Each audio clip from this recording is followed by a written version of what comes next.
Hi everyone, and welcome to Business Boutique. I'm Christy, Wright, and today we are talking about trying something new. Now, if I do say so myself, I'm kind of an expert on this. I don't know what it is about me, y'all, but I just love trying new things. I love pushing the envelope and testing the boundaries, and there's a rule there? I think that's more of a suggestion. Now, let me give you an example. This is a prime example of typical Christy. I'm just gonna assume that I can do something, okay? I love to try new things and just kind of test the limits. So I was in college, and this was my junior year of college, and I was traveling to Europe for a study abroad group. So this was only like a 3-week trip. It was for Western civilization credits for our college courses. And so there was a specific group I was going with. It was all organized and planned out and all that good stuff. And we were gonna head over there for a few weeks. Now, before we left, about a week before, we got a full itinerary and schedule, travel documents, all that good stuff from our trip leader. Well, I noticed something immediately on these travel documents, and that was that we had a 9-hour layover in Chicago. Now, y'all, I'm like 21 years old at the time. I'd never been to Chicago, never been up north anywhere, by the way. And so I see this, 9 hours. Do you know what I can do in 9 hours? I mean, I can sightsee, I can go shopping, I can try new restaurants. All of the possibilities were filling my mind. Well, I had a good friend of mine going on this same trip, and typical in friendships, we were very opposite, much like my husband and I. I am a rule breaker, she is a rule follower, and you can fill in the blanks with all the other details of our personality of just how different we were. Well, I saw this itinerary and I thought, this is so great.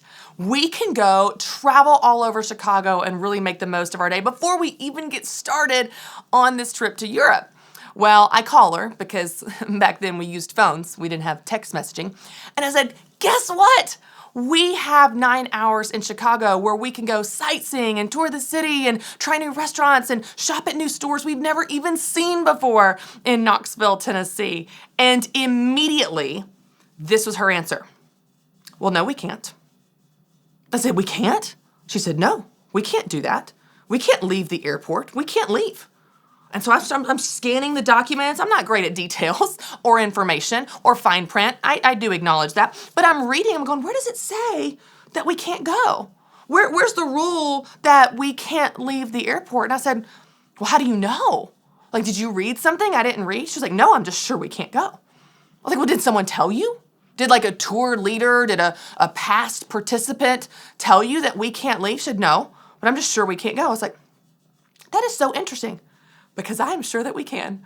And you know what? I learned something about myself and other people that day. There tends to be 2 different personality styles when it comes to trying new things or following rules or however you want to look at it. There is one camp of people that tends to assume that you can't. If the information is not there, if the rules are not posted, if the directions are not clear, they're going to assume that you can't. You can't do it. There's a rule you're going to break. There's a guideline you're going to not obey, and you can't do it. So when in doubt, assume that you can't. Well, then there's the other camp of people, me, right? When the information is not clear and the rules are not posted, we just assume that you can. Well, why not? They didn't say we couldn't. So let's try. Now, here's what's really interesting about these 2 types of people, regardless of how you might be wired and regardless if you're more of a rule follower or someone that kind of pushes the limits, what I want you to realize is that you will go further and faster in life when you assume that you can. But even better than that, when you assume that you can, you're more willing and able and confident to try new things. And y'all, trying new things in life or in business is vital to growth. You are going to have such a small life and such a predictable outcome if all you ever do is what you know. If all you ever stick to is what is safe. Instead, I want you to push the limits. I want you to push yourself outside of your comfort zone. I want you to try something new. Try it in your business. Try it in your life. Try it in your marriage. Try it in your parenting. Try something new. Now, As I'm sure you probably guessed, a group of 21-year-olds that are paying for a trip to Europe, yes, in fact, could go into Chicago. And once my friend got all the approvals from all the approvers that we could, in fact, go into Chicago, we did. And I saw this amazing new city. I went sightseeing, I went shopping, I tried new restaurants. It was this incredible day in a new place, something I would have never experienced if I didn't try something new and if I didn't assume that I could do it. So I don't know what you're like. I don't know if you assume that you can't or you can, but I want to encourage you that you can train yourself to assume that you can. And when you do, you will be able to try new things, see new things, learn new things, grow in new ways, take your business to new places, and you yourself go to new places as well. Now, I'm not saying that you need to change things just for the sake of changing things. Like if something is working and rocking it in your business, keep doing that. However, things can really quickly get stale in business and in life. You know, I've even experienced this in my marriage. We had a counselor friend tell us years ago that if you're not careful, very quickly, marriage can become business. You're just getting about the business of marriage. Hey, did you get the dry cleaning? I got the kids. Who's got dinner? Did you pay that bill? And all you're doing is just keeping your life in operation. You've lost that love and excitement and flirtation and fun and playfulness that made you want to get married in the first place, by the way. That's why even in your marriage, you want to try new things. In your business, try new things. With your kids, get creative and try new things. Maybe in your business, maybe you have been writing blogs in the same format for years and you want to change it up. What if you tried a video blog? What if you tried a different format or a guest post? Maybe, for example, you've been making your product a certain way for a long time and you want to try something different. You can try a different method of creating that product, or you could even try different sources of income. Maybe you create a course on how you create that product, or write an ebook on how you built your business. There are so many ways and infinite, truly infinite possibilities of how you can try something new in your business and your life. And what's so amazing about this, y'all, is when you do this, when you push yourself outside your comfort zone, when you explore something new, you invite new possibilities, new opportunities, new relationships, new energy, new joy into your life and your business. So if things have been feeling stale, if things have been feeling like you've been stuck, maybe the solution is trying something new. Now I want to give you some ideas of how to do that. Okay, here's some really tactical, quick ideas that you can try in your business. Number one, what if you add some personality? Maybe up to this point, everything has been strictly business. Maybe even in your parenting and your marriage, it's been strictly business. How can you add some fun? How can you add some humor, some playfulness, some silliness to business or to your life? You know, one of the things that many people don't know about my husband, Matt Wright, is that although he seems very serious and he's very practical and he's very logical and he's not very emotional, he is a prankster. Y'all, this man is always tricking me. I will set my cereal bowl out and I turn my back to get the milk. I come back and the bowl is gone. And I look around the kitchen for 5 minutes trying to find this bowl that my husband has hidden just for fun, just to get me worked up. Y'all, he hides things in my suitcase before I go on trips. He'll put random miscellaneous things in my purse when I'm not looking. I looked down one time and I had a purse full of acorns. And you would think it's my 4-year-old. No, it was my husband just being ridiculous. But you know what? It keeps our marriage fun and silly and playful. We laugh a lot and we have a lot of fun while still getting about the business of marriage and dry cleaning and chores and house responsibilities. Maybe in your business, maybe you start showing some personality in your business. Maybe you show some funny behind the scenes, or maybe you show something where you messed up and made a mistake. Maybe you show something where you've done something that you thought was going to be a great idea and it turns out to be a mistake or a failure, but you're like, live and learn. Show them. Don't just show them the great stuff, show them the bad stuff, the funny stuff, the weird stuff, and everything in between. When you add some personality to your business, it makes it not only fun for your viewers and your followers, it makes it fun for you. So there's one quick idea. Add some personality. Now, a second option would be to show behind the scenes. You can pull the curtain back a little bit and show your followers and your fans and your customers how you do what you do or why you do what you do. People love a good story. And so you can show them the story behind your art, the story behind your business, the story behind your day. Think about reality television, okay? Whether you're watching a weight loss show or a dating show or a show where they are trying to be the best dancer in the world. Have you ever noticed that on every single reality show, they don't just show you the process and the end result. They don't just show you the workout and the weight loss. They don't just show you the date and the marriage. They don't just show you that someone's gonna learn the routine and then perform their dance. You know what they show you? They show you the person's story. They show you the person's story before they ever got to that show. They show you the behind the scenes of why they've longed for a relationship. They show you this story that has struggled with eating their entire life. They show you this person that they've dreamt since they were 3 years old to be the best dancer. And they show you these flashback stories of them dancing and twirling in tutus when they were 2 years old. They show you behind the scenes. They show you the backstory. And then when that person lands the date, gets the rose, loses the weight, finds the dream job, whatever the thing is, whenever they do that, they become the star dancer. You're cheering so much more for them because why? Because you know the backstory. There's a quote that I love that says, "There's almost no one in the world that you couldn't love if you knew their story." So share your story. Share behind the scenes. It could be something massive like why you got into business in the first place and your why, or it could be something micro like, hey, here's how I make this product, just so you know. Show behind the scenes, and that's one really fun way to try something new in your business. And then the third way is more for you, and it's super practical and super easy. Learn something new. Learn something new yourself. Listen to a new podcast, attend a new event, read a new book, seek out a new relationship. When you invite something new into your business, not only will your business grow, your life will grow. You will grow personally about what you know and how you feel and how you think and how you make decisions and what you can do. Your capabilities expand as you add new things to your own life. So don't be scared to try something new. I know the new is unknown, it's scary, it's intimidating, it's overwhelming, but I promise you, everything you want, everything that is good and worthwhile in the world exists outside of your comfort zone. So assume that you can, try something new, and I promise you, you'll be so glad that you did. We've got a call coming in from Cassie. Cassie, how are you? I'm good. How are you? Good. What's your question?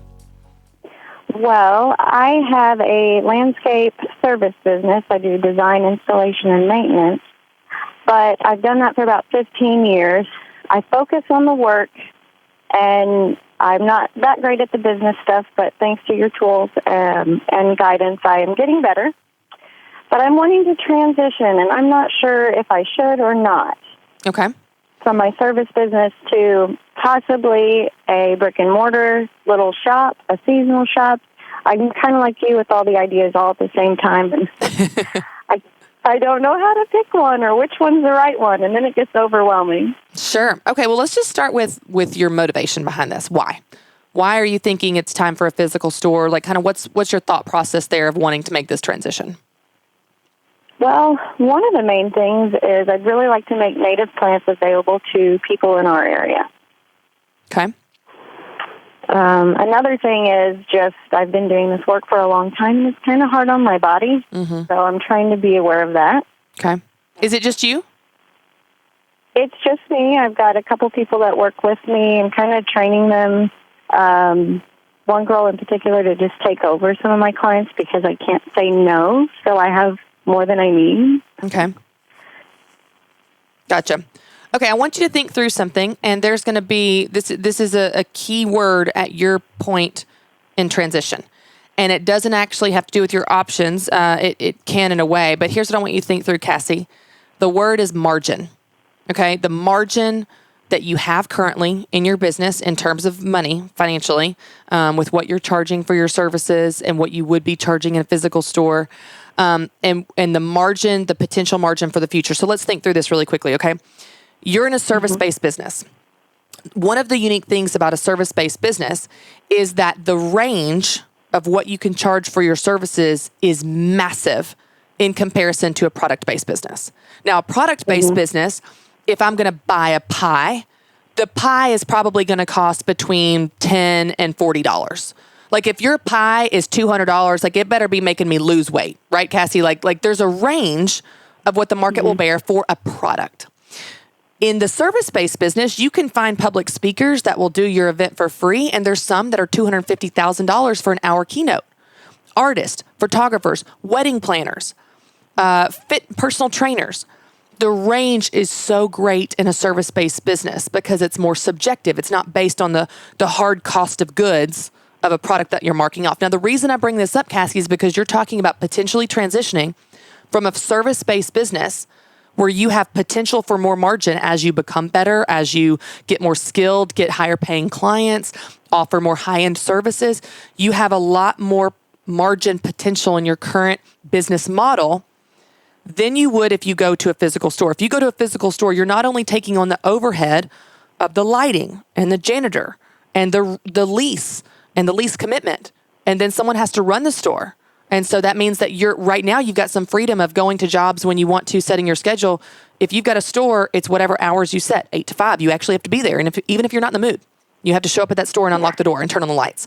So I'm not saying this. Yeah, I'm not saying this to discourage you, Cassie. I'm really not. I'm all for product-based businesses and physical store locations. It can be an awesome opportunity. I just want you to think through these other aspects because it sounds to me a little bit like you're bored with your current business, which I don't blame you. Entrepreneurs, I get bored every 5 minutes, Cassie. Like, I totally get it. But the reason I bring this up is you have a different way that you could grow your current business. Instead of you being the solopreneur, you being the key person, you could start training up other people. And as you train, maybe even you hire really good people that are really talented at landscaping, you start getting higher end clients that are higher paying clients. You're charging more and you still have that room for margin. So yeah, you've taken on the cost of an employee, of a team member, but because your margin potential is so much greater, the sky's the limit in your landscaping service-based business. But now you're just running the business. You're the business owner. You're the business leader. You're the trainer. You're the strategist. You're no longer having a hard time on your body. Now, this is going to be a transition plan if you decided to go this route, hypothetically, Cassie. It's not going to happen overnight. I understand that.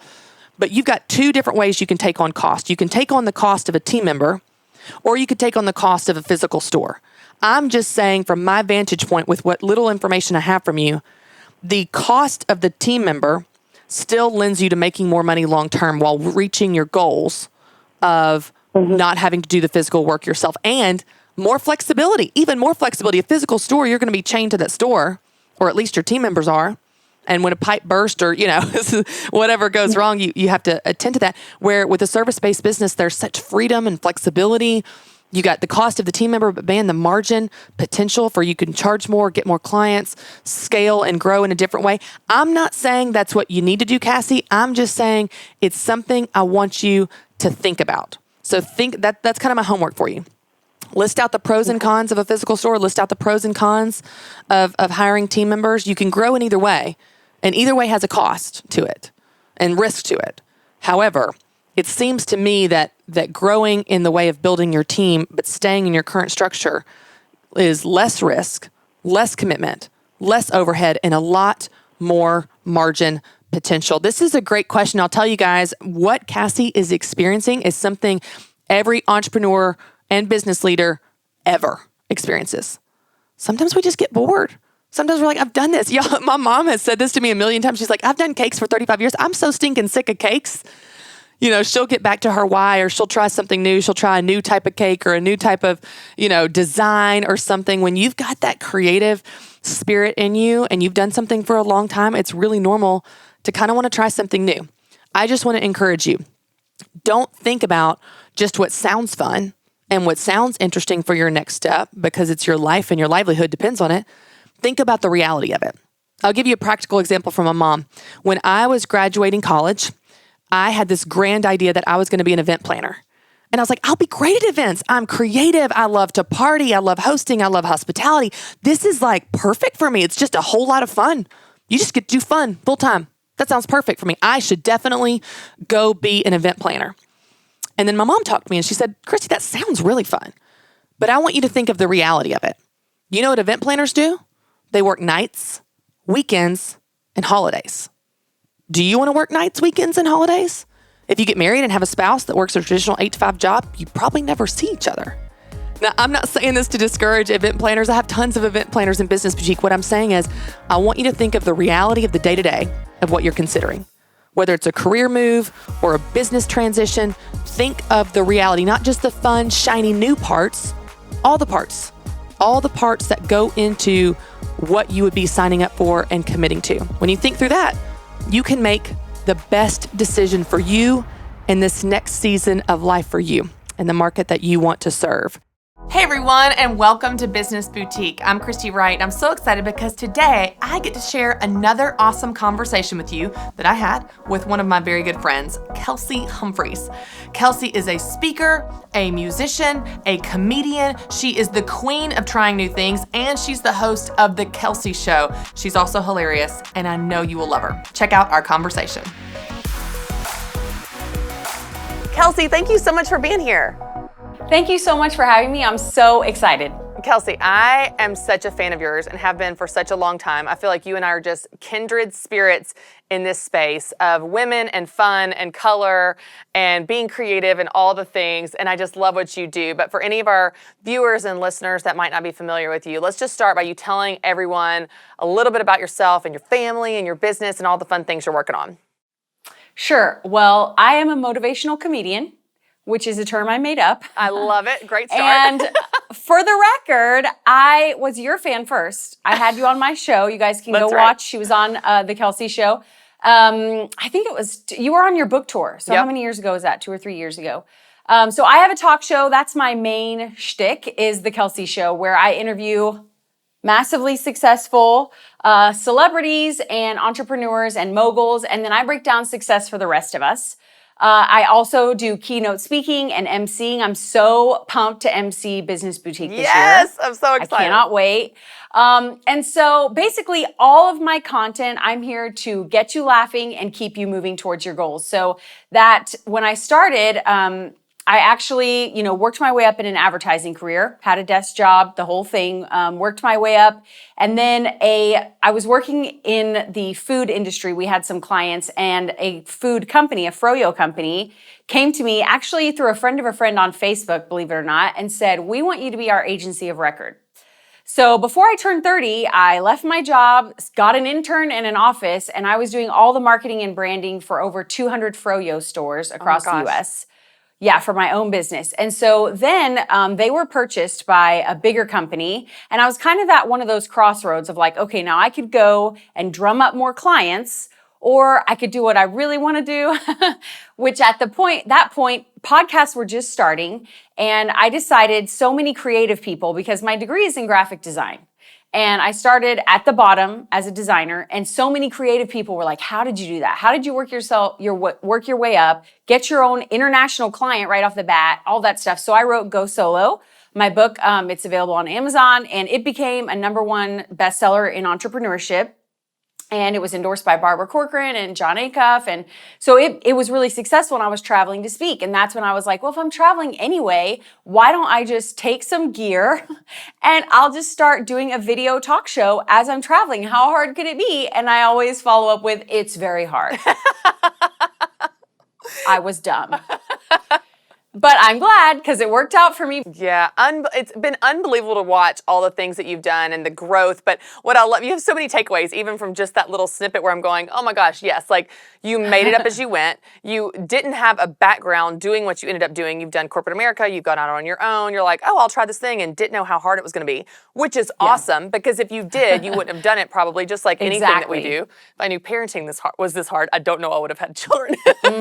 Exactly, so for sure. It's kind of a blessing. And it's funny how I think a lot of people that are getting into business or new to business think, oh my gosh, everyone else has it figured out. Everyone else has a perfect plan.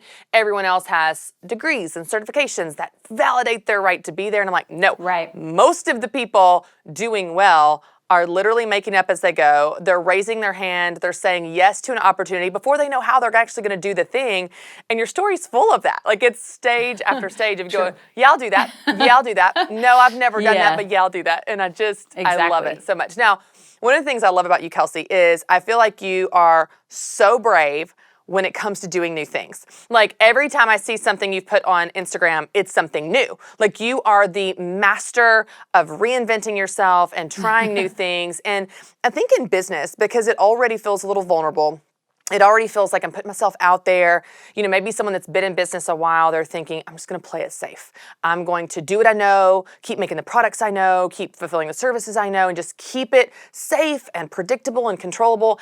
And you are the opposite of that in every way. And comedy in and of itself is so vulnerable. Like, you know what it's like to tell a joke and you go for it and it's crickets and it's so painful. It's the worst. It's the worst. You've done music. You've moved to LA last year. Like, you're just out there so bold and trying new things. So let's just start with that. Like, how do you do that? I have so many follow-up questions to this, but like, how do you do all these new things and do them so well? Well, I think that the interesting journey, like if listeners go back and search, Christy Wright and Kelsey Humphreys, and you go listen to our interview, the show was called something else. It was called The Pursuit with Kelsey Humphreys. And at that time, I was pretty much only doing entrepreneurs. And I was just in the space that I knew exactly like you're talking about. I knew what would work in the entrepreneurship podcast space, who to go after. Get Tony Robbins, get Gary Vee, get Dave Ramsey, get those people. That's who you want to have on an entrepreneurship talk show, So I kept doing those things. But if you watch the evolution, and I was saying to go watch on YouTube, you and I in our interview, like I was still straightening my hair and I was still wearing like anchor woman dresses and like, it's just not me anymore. I look back at that and like, I know, I love what I did and I love all those episodes. So it's not like I don't love and appreciate them anymore. But I think what happened was I was letting myself be more me. And if you just start for so many of us, we fight how we're hardwired for lots of different reasons. A lot of times because we have a parent or two parents or a social structure who are not like us. Maybe, and so as much as my parents are my biggest cheerleaders, neither of them popped out with jazz hands, like I did. They just are not that way. And so, as much as they love and support, they didn't quite get it, And so then, and of course they're immigrants. I'm an immigrant kid and they're like, you going to college, you getting a job, you can sing in coffee shops. And which is what I did. And so I think what happened I like to tell people that, I left my dreams and goals of, I was going to be a Christian Beyonce plus Sarah Bareilles. Love it. Great. Which was the first problem. Yeah.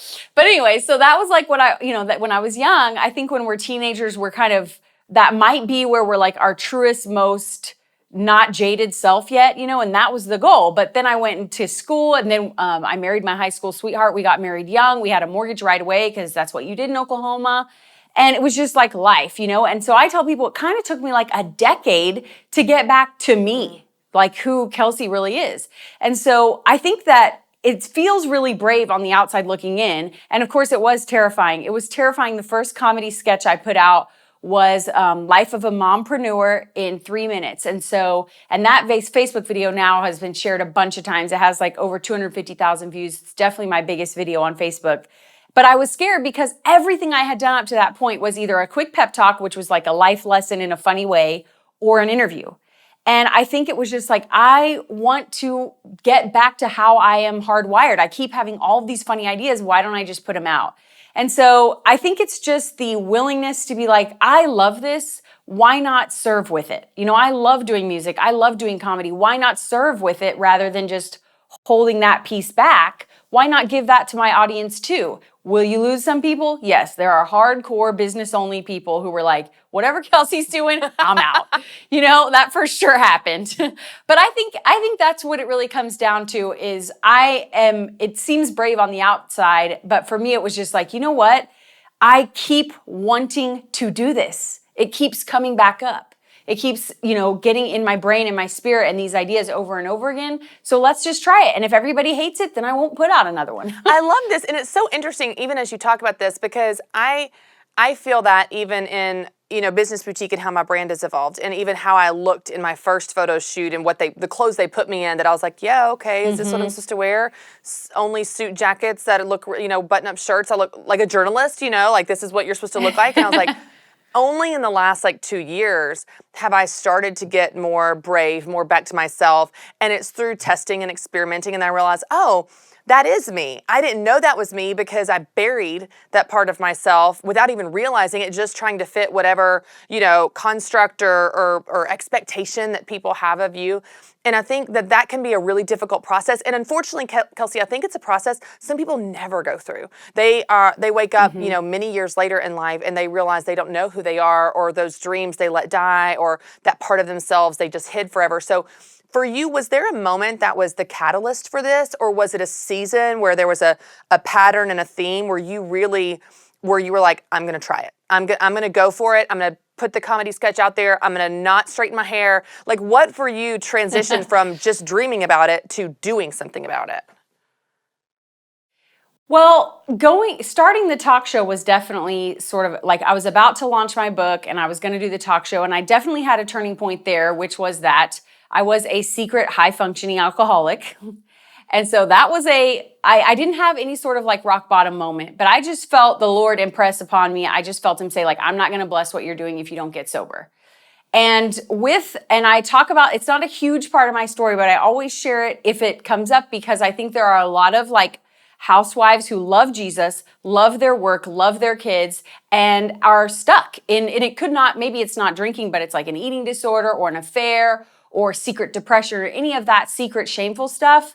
And I really just want to, let people know that you're not the only one. Not all these perfect housewives are, living their dream life. You are not the only one. And so I always share that. So that was a turning point, because I really felt like, you know what, this is going to fail if I don't get myself right, like get my soul right, get my inner workings in order. And then from there, what happened later was, I think it was listening to, podcasts and reading books and stuff that we do, right? And it was actually sort of a turning point of, for example, it seems kind of random, but stick with me. So you know how like Steve Jobs wore the same thing every day? Yeah. And he had like a wardrobe or a uniform or whatever. And then for a while, everyone was talking about capsule wardrobes, right? Of not thinking, women were talking about it too. Like, let's stop spending so much time in the morning thinking about what to wear. And what I realized as I was getting ready for an interview was how much time I spent thinking about my hair, which I was trying to burn into submission. And it just wants to do this, okay? This is what it wants. And I would, like you were on your book tour, that was in Dallas in the summer. And it was just like, I could feel my hair expanding. Yeah. It was like, you thought so, but we're not staying straight.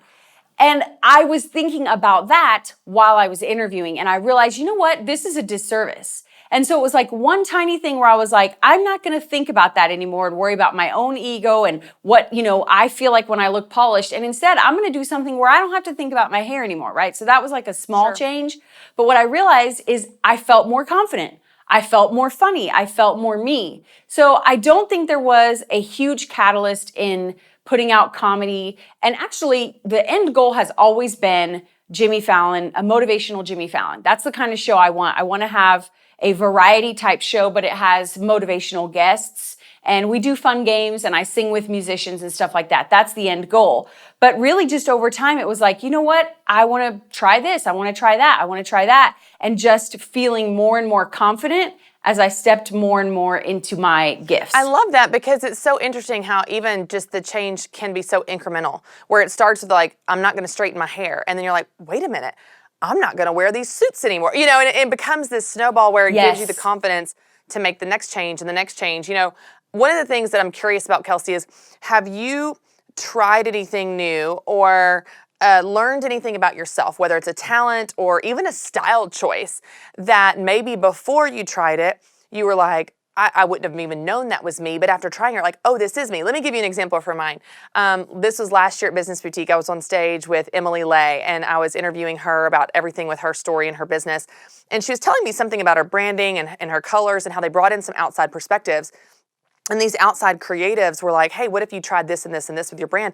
And they actually brought a really fresh perspective that she hadn't been able to see because she'd been so in the weeds in her business, which can, happen to all of us.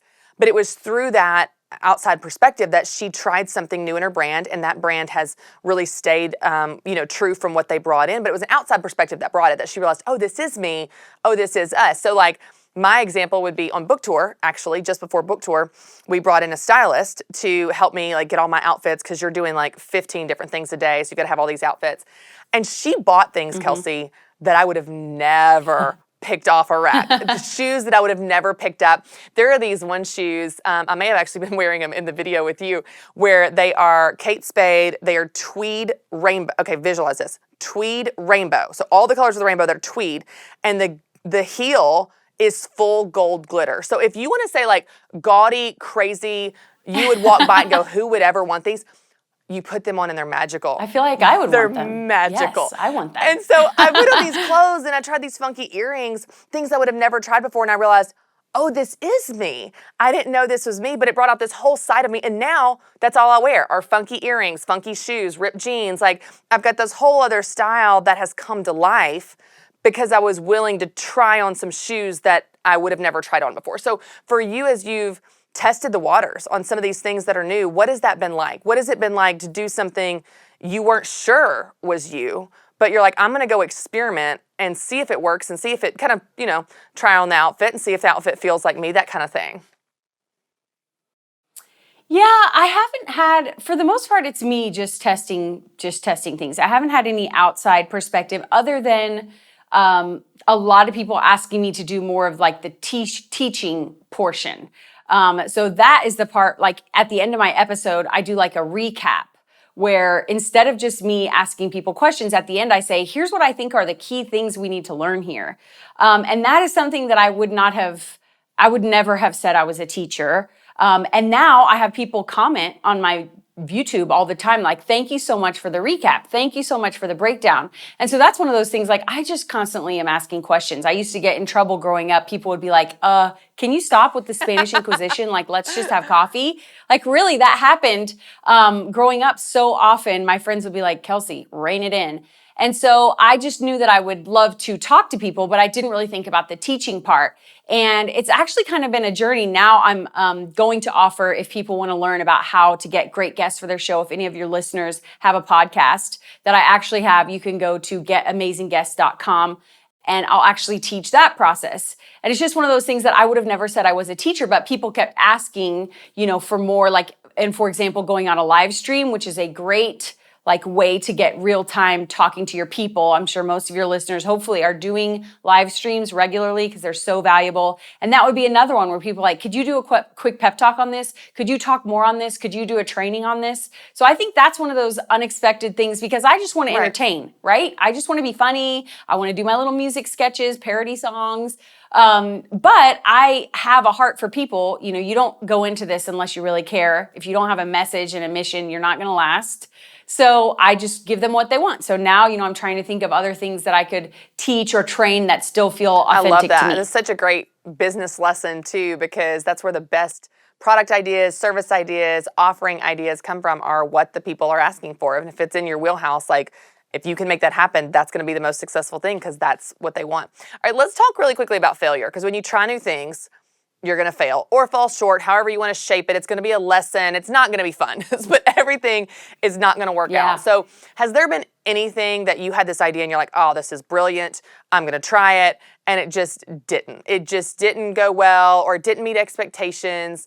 I have a very long list. So do you have anything that, for you kind of experienced that pain?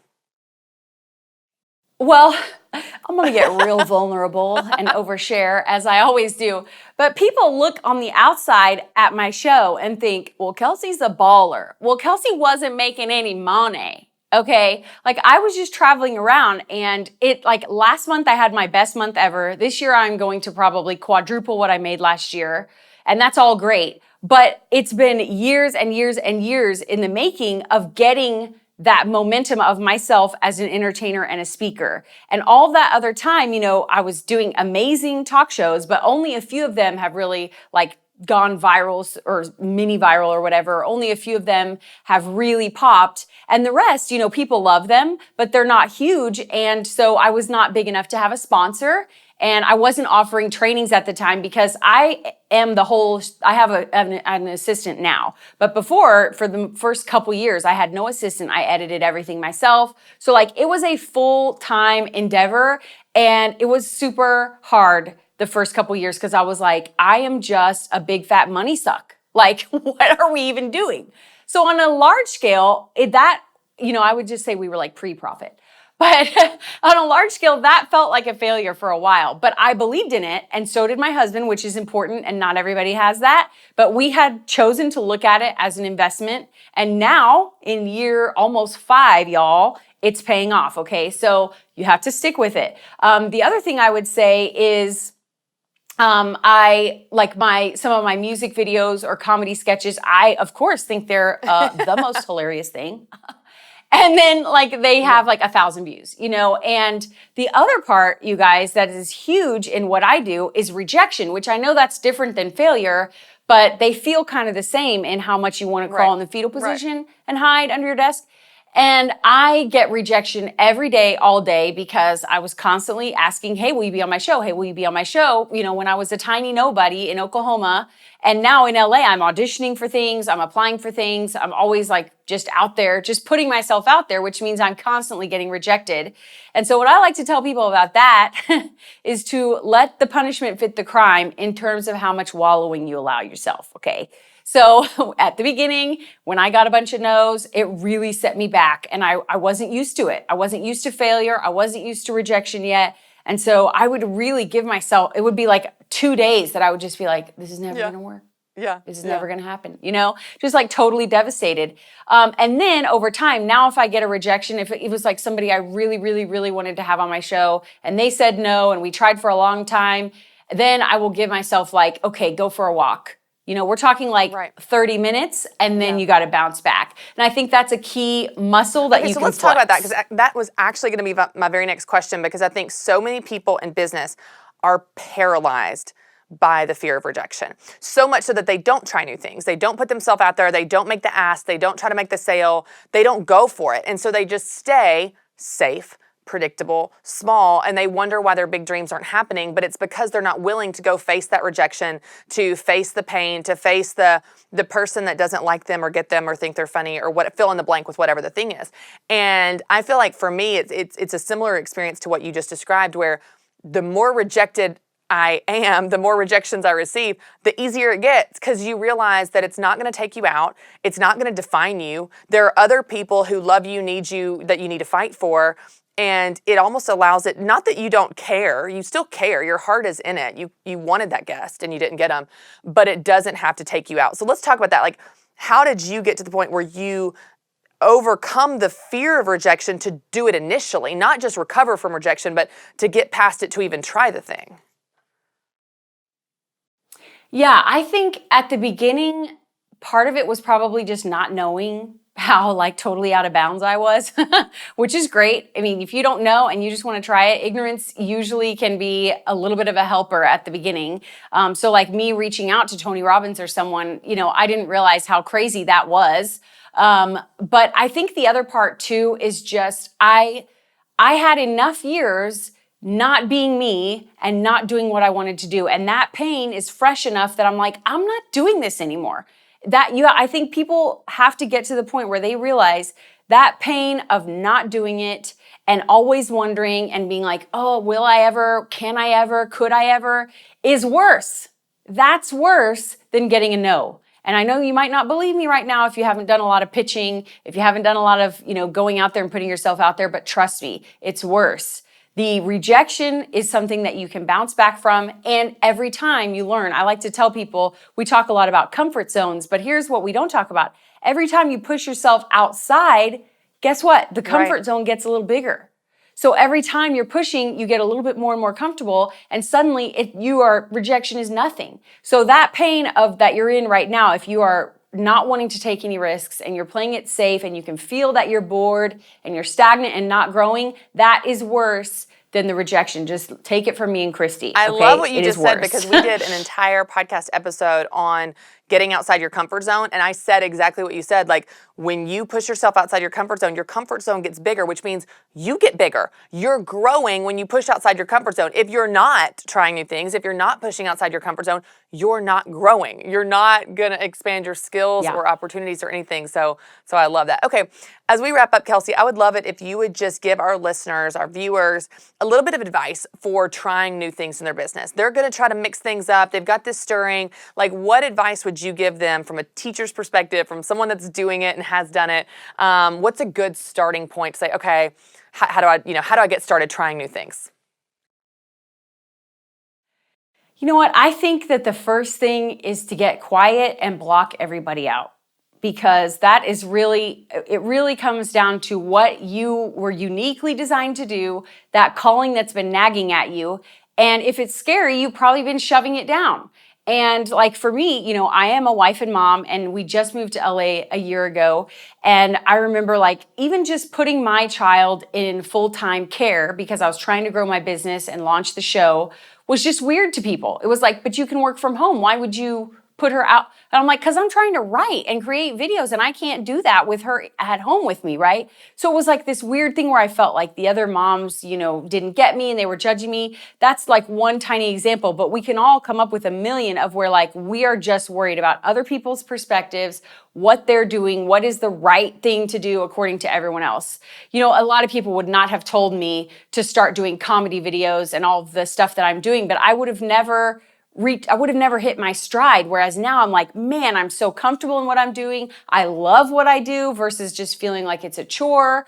I feel like, I've finally made it, in one aspect, which is how much I love it. And you're not going to get there until you get quiet and listen in. Okay, what have I been wanting to do? Let's get real with myself. And I encourage you to sit there and journal it out, write it out. One thing I talk about with people who are like, well, I'm not sure what it is I want to do, which is another reason people kind of stall. And I would say, if you sit and list it out, the things that you have loved and wanted to do since you were a kid, or even in the various jobs you've had, list out what your favorite parts of that job were. List out, even if you're doing volunteer work, or even within motherhood or homeschooling, what are your favorite parts? And you're going to see common threads. Maybe you always are teaching. No matter what, you're teaching in some aspect, right? Well, then you will probably crush it at building online courses if you're naturally a teacher, right? Or maybe you find in there that it was always something artistic. And what's been missing in your life is to really start creating art every day. But you have to do the work to figure out what that is. So I would encourage you to get quiet, listen in on your own. And then the other part too is to think, how can I pivot and add this in? Because like you said, Christy, this was a gradual change. So I think if someone's listening and they're like, I know I've been playing it safe. Well, you don't have to totally rebrand tomorrow. Like, calm down. Instead, what I did, was I added a comedy video, and that was like in October. I don't think I did another funny thing again until like January. So it wasn't like, hey guys, guess what? I'm a comedian. And all of a sudden I was putting out something funny every week. It was just that like I slowly started to add in more of what lit me up and got me excited that I knew my audience would also find funny or find encouraging. Everything I do, I want it to be motivational as well. So once I put those filters through it, I think you can figure out, okay, so you get quiet and then you maybe do the exercise if you need to on things that you really have always loved and always wanted to do. Then ask yourself, okay, how can I fit this in a small way to what I'm already doing? I love it. I love that advice. And I love what you said a second ago, too, that I think was really powerful about you feel like you've hit a stride now because you are your most yourself, the most yourself. And I think people chase someone else's version of success, how the Google, defines success, how someone else is successful on Instagram. And it's like, you're going to be the happiest, the most fulfilled when you are the most you. And that might mean it's a smaller scale. It doesn't have the impact or the level of success you've had in your head, whether it's dollars or followers or whatever, but you're going to actually be happier because your hair is curly and you're doing that thing that you love to do. And I think we miss that. And so that's such a great lesson. That's what I love about Business Boutique, equipping women to make money doing what they love. I want you to do what you love. We can be successful at a lot of miserable things, but instead, let's spend our one life doing what we love that makes us light up. That's such a great note to end on. Now, Kelsey, I'm so excited you're going to be at our Business Boutique event. I'm going to give our listeners just a quick, fun backstory. So many people know that Annie F. Downs has been our MC like for a bazillion years, and she's going to be on sabbatical this October. And so our event team came to me like thinking I was going to be like, oh no, we have no plan. What will we ever do? And the moment they walked in, they were like, hey, Annie's on sabbatical. She really needs a break. And I was like, I totally get it. I was like, Kelsey Humphreys. I was like, done. I was like, we have to have Kelsey. We have to get Kelsey. Immediately you came to mind, and you are just going to rock this role. I know you've done it a lot before, but just tell our listeners and viewers maybe a couple things you're excited about to be our new MC at Business Boutique. We're so excited to have you. Oh man, I love emceeing. I love teaching. I love giving a good keynote, but emceeing is really like me and the crowd. I like to say we are a team, guys. We are a team in this. And so my job as an MC is to get people really locked in, ready to receive everything that the speakers are going to bring, everything that they're going to learn. And so it's really this partnership where like I give them energy. Like I will be a buffoon, okay? Up there if I have, like I will go all out, whatever I have to do to get people in a position where they're ready to receive. So they're energized, they've laughed, maybe they've said something to their neighbor, just something to get you sort of out of that, oh, I'm scared at a conference, I know 2 people, what's gonna happen? Get you out of that. And so we have so much fun. I have so many things that I've done with crowds that have been super fun and inspiring, but none of the crowds so far have been as big as Business Boutique. It's like, maybe I think my biggest crowd is like 1,200. And I'm just so excited to see what we do in that giant auditorium with everyone. I think you guys are going to just lose your minds. You're going to lose your minds because what I do is to get us in that place where you are ready to go to the next level, you're ready to go all in, and then you do that all weekend long, and you leave a better you with better business ideas. Oh my gosh, I love the MC role, and Annie was so good at this, and you are just a pro at this. And Kelsey, that room, 3,000, and not just 3,000 people, 3,000 all women. And when you get a room full of women, oh my gosh, like they laugh more, they cry more, they play more, they're sillier. It's just so much fun. It's this like circle of trust, sisterhood, and it's just a blast. Well, we are thrilled. I've had so many people tell me already on Instagram how excited they are to see you there, and I know that everyone in that room is just going to love you as much as we all do. And I know you're crazy busy, but you are just such a light, Kelsey, and your energy is contagious. So thanks for taking some time to teach us and encourage us to try new things. Thanks for being here. Hey everyone, and welcome to Business Boutique. I'm Christy Wright, and today I have a challenge for you. Now I've got to tell you, today's challenge comes out of a very recent experience I had. So my husband and I, every single spring, go on a little extended weekend vacation. We typically go to Florida, somewhere easy to get to, where we can just feel the warm sun on our face. So leading up to this trip from this last spring, my husband and I planned our trip. We looked at all the hotel options, really kind of figured out what kind of experience we wanted to have. And I'll tell you, one of the top hotels that was recommended again and again and again, when we looked at it online, it looked amazing. It had this beautiful infinity pool overlooking the ocean, walked right out to the beach. They had oceanfront rooms where you could literally have a balcony overhanging the ocean. And y'all, I gotta tell you, I love the beach. I don't know who doesn't love the beach, but I just love getting away with my toes in the sand, the sound of the ocean that just seems to not only wash over you, but just wash all the worries away. Well, because this hotel came so highly recommended, and it was really nice, it was in our budget, it looked like exactly what we wanted, we booked it. We were so excited. The pictures were stunning. This place was incredible. Well, we get there, we fly down, get to Fort Lauderdale, drive to the hotel, and we pull in, and I was really confused because this hotel was not on the ocean. It was on a street. Now, the street led to the ocean, but the hotel was not on the ocean. And I am mystified as we get there because every single photo I saw was this hotel on the ocean. The balconies were over the ocean. The pool was over the ocean. So how they managed to manipulate the photos in such a way that this very busy street was somehow non-existent was amazing to me. And you know what?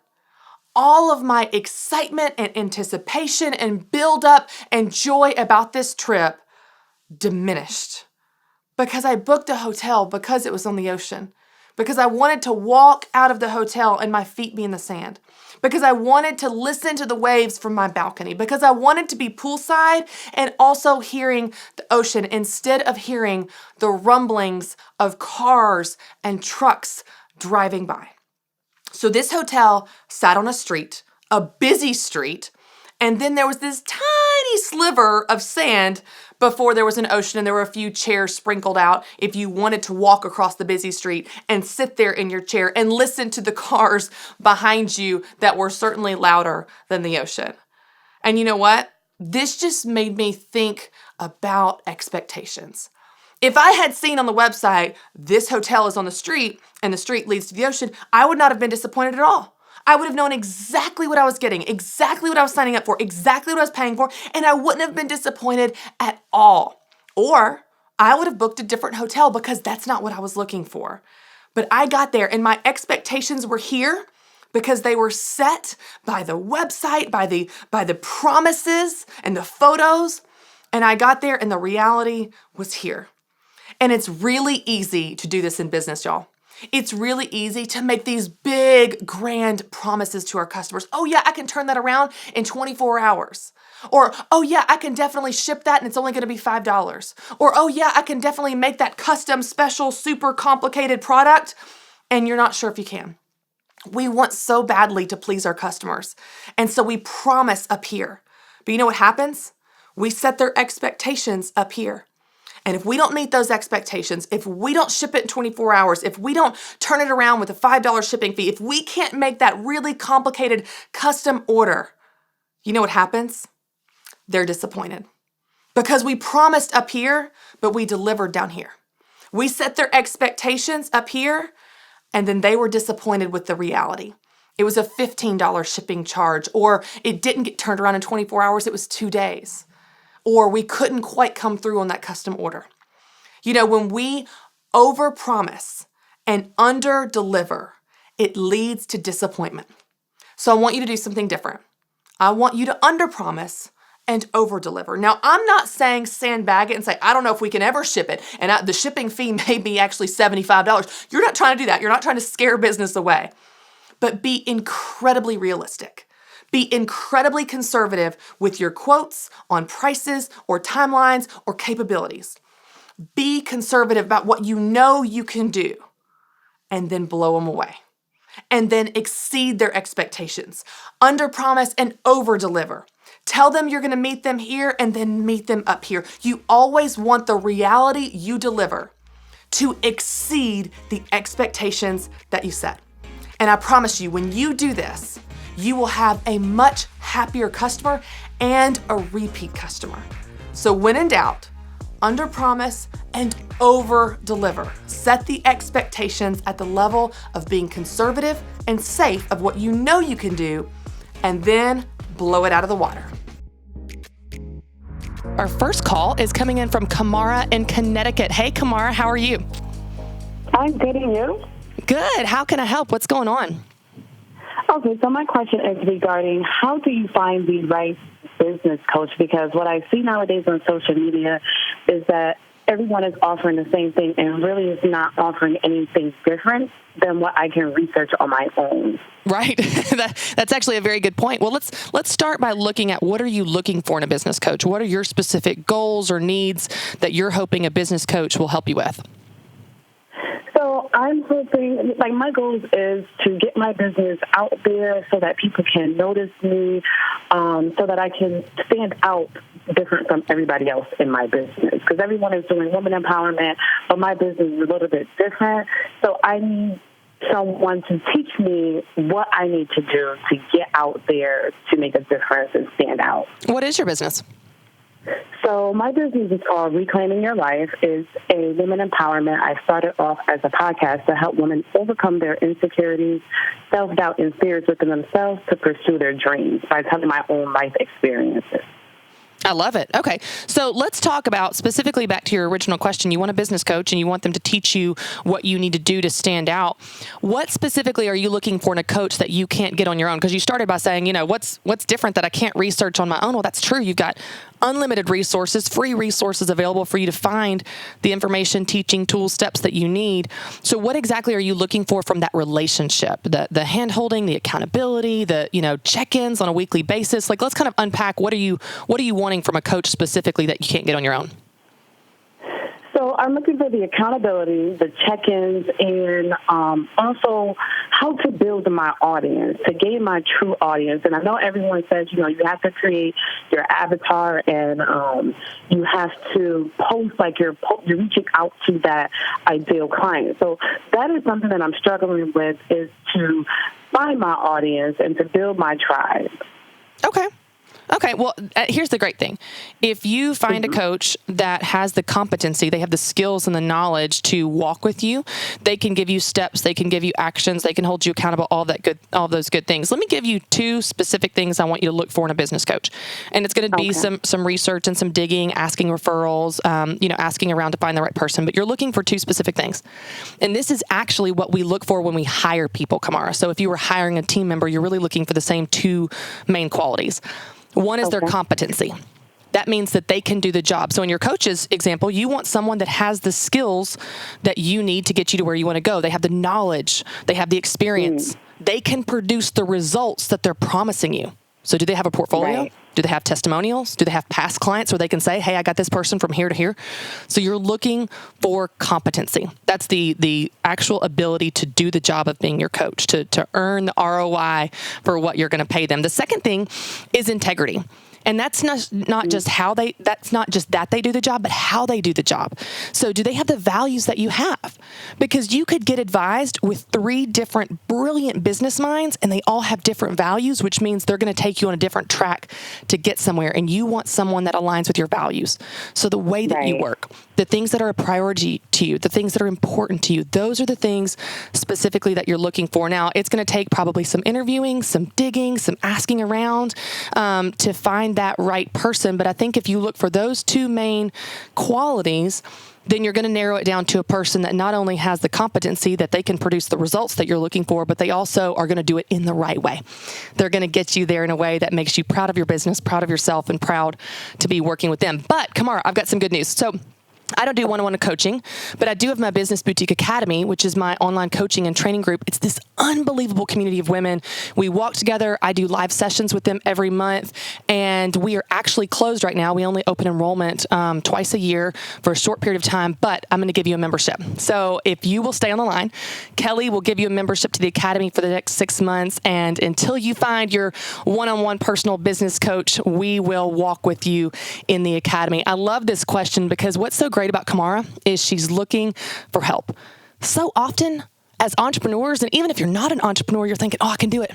I can do it myself. I'll save myself the money, pull myself up by my bootstraps. I can do it myself. But you know what? You just need what anyone needs when you don't know how to do something. You just need help. I remember hiring a wedding planner for my wedding and thinking, I can do this myself. I can do it myself. That's going to be a waste of money. And I'll never forget what she said to me in our initial consultation. She said, I'm going to take care of everything so you can show up as a guest to your own wedding. And I thought, where do I sign? Where do I pay? Because that sounds fantastic. I immediately understood the value of her services. And often we just need a little help to get to where we want to be.